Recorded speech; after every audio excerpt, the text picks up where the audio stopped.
My name is Greg Miller. I'm the Chief Medical Officer for American Access Care. We started in 2001, and what we were able to do was kind of revolutionize the speed at which care is delivered to the dialysis patients. Rather than being admitted to the hospital for an open surgical thrombectomy procedure, we brought interventional radiology and percutaneous techniques to the outpatient environment, where we're performing thrombectomies primarily through thrombolysis using a Lyser weight technique. When a patient initially presents to the office for a thrombectomy procedure, I just do a physical examination, and you can get a pretty good estimate. You just feel the arm, palpate it, you can tell exactly how much thrombus burden there is in there. And basically it's, small, moderate, large. And that's how my mind basically works. If it's a small amount of thrombus, I can probably just go in with a suction catheter and skip the TPA step. Anything that's in the medium to large category, you would want to utilize either TPA plus a suction catheter or multiple modalities, which could be TPA and a suction catheter or other mechanical devices.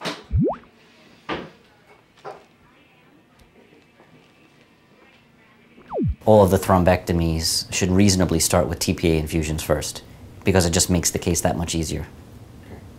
It expedites the removal of thrombus that's adherent to the vessel walls, makes it much simpler to remove. Why don't I show you a couple of speed Lyser patients to show you how this works.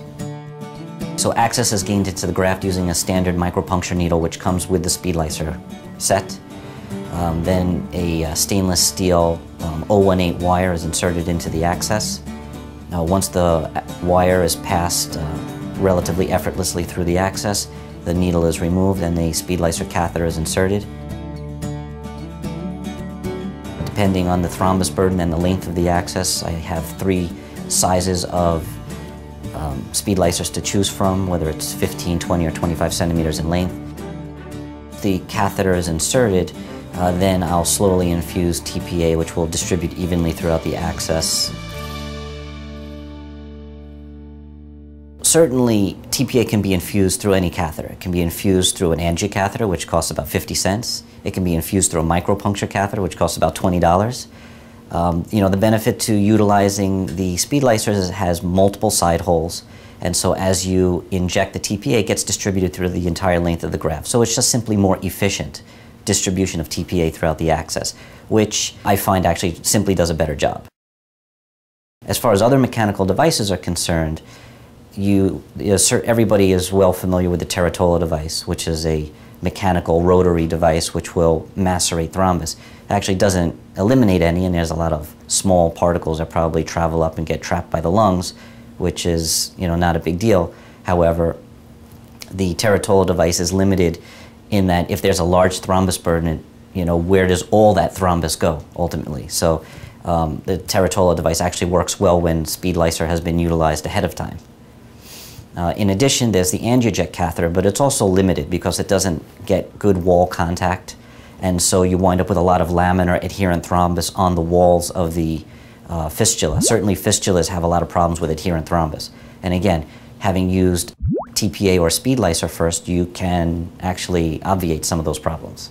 So in a busy practice, the use of TPA is actually very valuable. It helps speed along the patient flow. I'm able to administer the TPA in 5 minutes in the pre-op area, and that saves me at least a half hour on the back end of fighting with adherent thrombus that's caught on the walls and stuck in aneurysms, and then dealing with not being able to restore flow quickly and adequately to the access. So for those people who state that they can do the entire case with just balloons and they don't want to absorb the cost of using a speed Lyser catheter, I say, well, that's okay. Maybe their practices aren't that busy and maybe they can spend that extra time.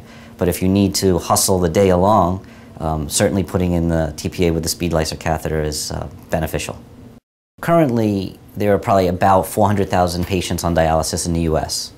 And that number is estimated to grow up to about 800,000 patients within the next 5 years or so. So that's just a tremendous growth in this field. And so in order to accommodate these people, we need to be able to deliver these services in a timely fashion. If you came to me and you were trying to sell me a speed Lyser catheter for the first time, what I would say to you is, that, you know, I'm very happy with what I'm using and now you need to kind of pitch it to me. How is this going to help my practice? Well, number one, you can get reimbursed for the TPA that you utilize. So now the only expense incurred is essentially the cost of the speed Lyser catheter by itself. When you factor in the amount of time that you can save when you're declotting an access that has a moderate to large amount of thrombus, it almost becomes a no-brainer. You have 2 or 3 patients that show up at the same time.